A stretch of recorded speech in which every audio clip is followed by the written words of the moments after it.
ધનતેરસના દિવસે સુરત એક હોસ્પિટલમાં અનોખો પ્રસંગ સર્જાયો। હોસ્પિટલમાં ધનતેરસે ગુંજી ઉઠી કિલકારી। અહીં ધનતેરસમાં કુલ 24 બાળકોનો જન્મ થયો। ધનતેરસે હોસ્પિટલમાં લક્ષ્મીજીનું વિશેષ અવતરણ થયું હોય તેમ કુલ 24 નવજાત શિશુમાંથી 13 દીકરી અને 11 દીકરાનો જન્મ થયો। એક જ દિવસમાં 24 ભૂલકાઓનો જન્મ થતા વાલી સહિત સમગ્ર સ્ટાફમાં ખુશીનો માહોલ છવાઈ ગયો। જન્મ લેનારા તમામ નવજાત અને તેમની માતાનું સ્વાસ્થ્ય તંદુરસ્ત છે।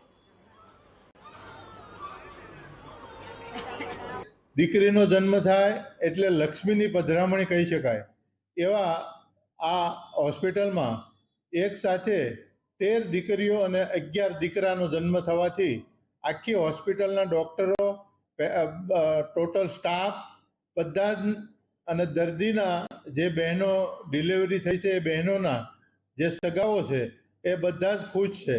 દરેક બાળકોની તબિયત સારી છે અને એની માતાની પણ તબિયત સારી છે।